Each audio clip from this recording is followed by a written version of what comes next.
Welcome back everyone. তো কেমন আছেন সবাই? আশা করি সবাই অনেক অনেক ভালো আছেন। আজকে আমি চলে আসলাম কাব্যের পিচ্চি বউ গল্পের পার্ট 2 নিয়ে। উপস্থাপনায় আমি থাকবো Rifat Ahmed. So let's begin start of the video.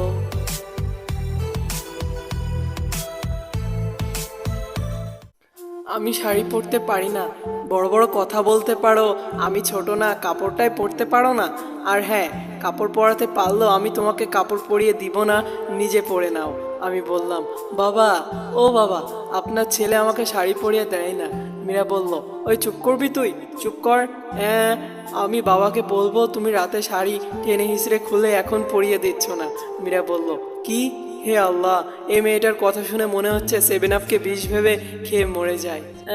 তুমি মরার কথা বলো কেন? আমি তোমাকে ছাড়া বাঁচবো না, প্লিজ মরার কথা বলো না। সেদিন কালিমা পড়েছি, সেদিন থেকেই তোমাকে স্বামী হিসেবে গ্রহণ করেছি। তোমার পায়ে যদি একটা কাঁটা ফুটে সেটা আমার কলিজাতে ফুটে। আমি কি করব? আমি শাড়ি পরতে পারি না। আচ্ছা, আমি পরতেছি, তাও তুমি এমন অলক্ষণে কথা মুখেও এনো না। কথাটা করুণ সুরে বলল মীরা। তখন আমি মেয়েটার দিকে তাকাতেই বুকটা কেমন করে উঠলো, পিচিটার চোখে পানি চিকচিক করছে। তবুও নিজেকে সামলে নিয়ে বললাম, আচ্ছা, মনে থাকে যেন নিজে শাড়ি পরা শিখো। আচ্ছা, আমি পরতেছি।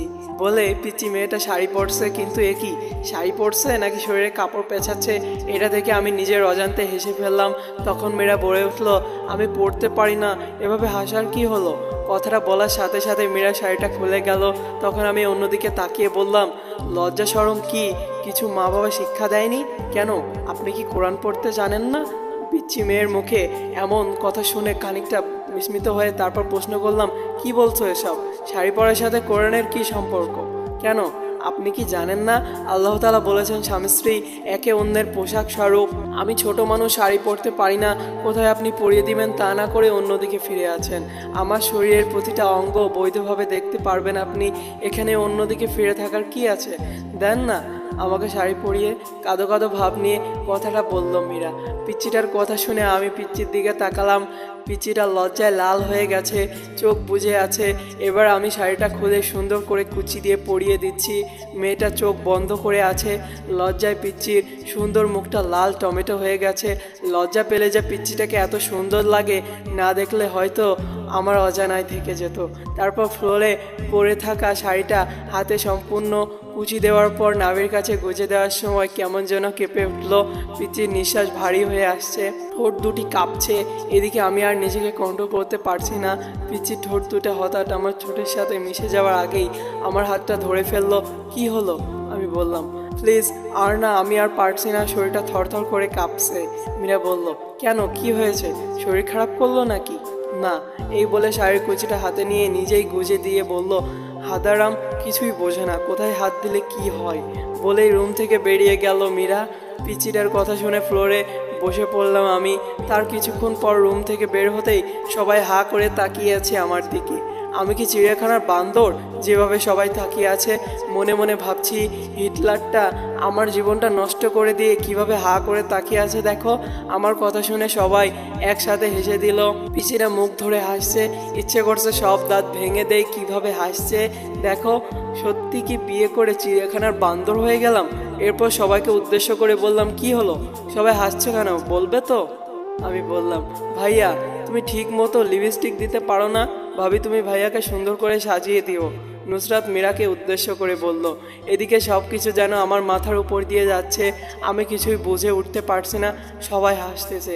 আরে তোমরা সবাই কেন হাসছো তা তো একবার বলো, বুঝতেছি না। ওই নুসরাত, ফাজলামি না করে বল, কি হয়েছে? আমি কি বিয়ে করে জোকার হয়ে গেলাম?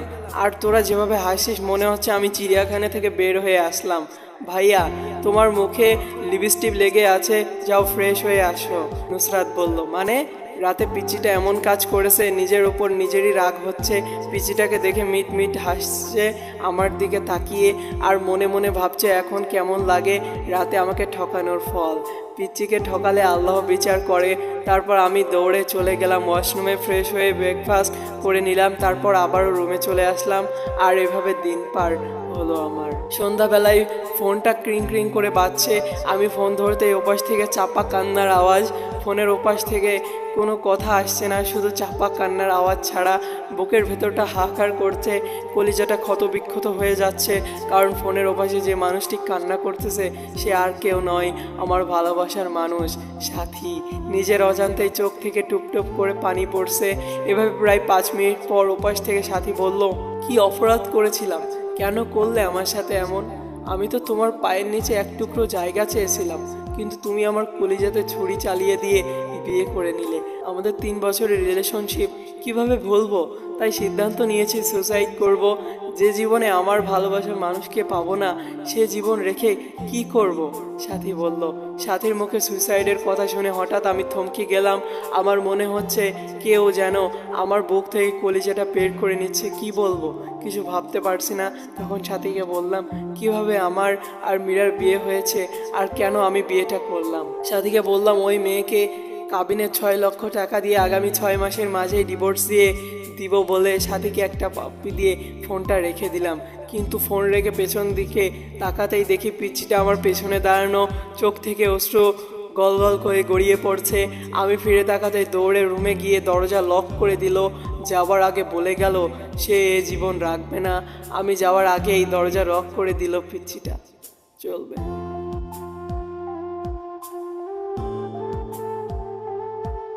তো বন্ধুরা, আজকের পর্ব এখানে শেষ করলাম। ভিডিওটি ভালো লাগলে একটি লাইক দিবেন। ভিডিওর মধ্যে কোনো ভুল ত্রুটি হয়ে থাকলে অবশ্যই ক্ষমা দৃষ্টিতে দেখবেন, যেহেতু মানুষ মাত্রই ভুল আর আমিও ভুলের নই। তো দেখা হচ্ছে নতুন কোনো পর্বে।